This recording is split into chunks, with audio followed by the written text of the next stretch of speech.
আড়ং-এ কিন্তু শুরু হয়ে গেল আড়ং উইন্টার ওয়ান্ডারল্যান্ড ফেস্টিভ্যাল সিজন 2। এই আড়ং-এর উইন্টারল্যান্ড ফেস্টিভ্যালে আসলে কিন্তু তোমরা পেয়ে যেতে পারো আড়ং-এ শপিং করার জন্য ৩,০০০ টাকা পর্যন্ত ভাউচার কুপন। হ্যালো এভরিওয়ান, কি অবস্থা সবার? কেমন আছো তোমরা? ওয়েলকাম ব্যাক টু জান্নাতি কিচেন ব্লগ। আমরা যেহেতু অনলাইন থেকেই টিকিটটা কেটে এসেছিলাম, সেই কারণে টিকিটটা দেখিয়ে ঢুকে গিয়েছি। তোমরা যারা টিকিটটা না কেটে আসো, কোনো সমস্যা নেই, এখানে এসেও টিকিটটা কেটে নিতে পারো। ফার্স্টে ঢুকেই চোখ পড়বে এরকম সুন্দর একটা ভিউ।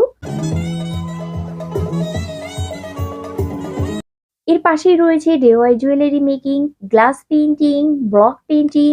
মাত্র ৩০০ টাকা হলেই কিন্তু যেকোনো টি-শার্টে তোমরা এরকম ব্লক পেইন্টিং করে নিতে পারো। যেহেতু এই উইকে থিম ছিল পিঠা উৎসব, সাথে লাইভ কনসার্ট। মেলার দুই সাইডেই ছিল ফুড স্টল, মাঝখানে ছিল স্টেজ। পিঠা স্টলগুলোতে রয়েছে চিতই পিঠা, সাথে ২-৩ পদের ভর্তা, ভাপা পিঠা, কুলি পিঠা, দুধ পুলি। পাহাড়ি স্টলে রয়েছে মুন্ডি, বিন্নি ধানের পাটিসাপটা, এছাড়াও নাম না জানা হরেক রকম পিঠা। আরো রয়েছে চালের রুটি, সাথে হাঁসের মাংস, গরুর মাংস। এই স্টলটাতে অনেক ভিড় ছিল। এই স্টলে ছিল সব স্ন্যাক্স আইটেম, যেরকম চিকেন কাটলেট, কলিজা সিঙ্গারা, চিকেন চপ। এই স্টল থেকে আমরা ২টা চিকেন চপ আর একটা সিঙ্গারা নিয়েছিলাম। চিকেন চপটা আমাদের কাছে একটু ডিফারেন্ট লেগেছে। আমার পার্সোনালি মনে হয়েছে যে আমি চিকেন খিচুড়ির চপ খাচ্ছি। তোমরা যারা কিনা এই চপটা খেয়েছো, অবশ্যই আমাকে কমেন্ট করে জানিও যে তোমাদের কাছে কেমন লেগেছে। চপ খেতে খেতে হঠাৎ দেখি সৌমিক। সৌমিককে তোমরা সবাই চেনো। তো সৌমিকও দেখি আমাদের মতোই চপ সিঙ্গারা খাচ্ছে অনেক মজা করে। এরপরেই আমরা দুজনে ২টা চা নিয়েছিলাম। চার মধ্যেও কিন্তু বেশ কিছু ভেরিয়েন্ট ছিল, যেরকম কাঁচামরিচের চা, মাল্টা চা, তেঁতুলের চা। আরো ছিল মকটেল, মোহিতো, ড্রিঙ্কের স্টল। এছাড়াও তেহারি, খিচুড়ি, ফুচকা আর জিলাপিও ছিল। এরপরে আমরা নিয়েছিলাম একটা ফুচকা। ফুচকাটা আমার হাসব্যান্ডের কাছে তেমন একটা ভালো লাগে নাই, কিন্তু আমার কাছে ভালো লেগেছে, সেজন্য আমি পুরোটাই একাই খেয়েছি।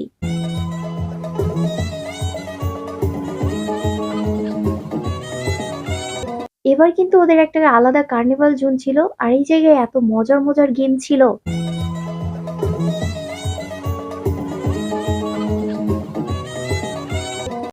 এর পাশেই বাচ্চাদের জন্য কিড জোনও রয়েছে। তোমরা চাইলে কিন্তু এই কার্নিভাল জোনে বসে খাবার খেতে খেতে লাইভ কনসার্টটাও এনজয় করতে পারো। ৮টার পরেই কিন্তু কনসার্ট শুরু হয়ে যায়। এরপরে আমরা নিয়েছিলাম তেহারি। তেহারিটা আমাদের দুজনের কাছে অনেক ভালো লেগেছে। তেহারিতে মাংসর পরিমাণটা কম থাকলেও তেহারিটা অনেক মজা ছিল। এরপরে আমরা নিয়েছিলাম বিন্নি ধানের পাটিসাপটা। আর এই বিন্নি ধানের পাটিসাপটাটা খেতে কিন্তু অনেক মজা হয়। এর আগেও কিন্তু আমরা অনেকবার এই বিন্নি ধানের পাটিসাপটাটা খেয়েছি। এই পিঠাটার উপরে সামান্য যে একটু মধু ছিটিয়ে দেয় না, ওই মধুটা দিয়ে এই পিঠাটা খেতে যে কি মজা! শুধু এই পিঠাটা খেতে গেলে শুধু ওই মধুটা মিস করছিলাম। তাছাড়া এই পিঠাটাও অনেক ভালো ছিল। এদিকে কনসার্টটাও শেষের দিকে। ভাবলাম লাস্টের ২টা গান অন্তত আমরা একটু দাঁড়িয়ে শুনি। সেজন্য দুজনে ২টা চা নিয়ে চা খেতে খেতে কনসার্টটা এনজয় করব।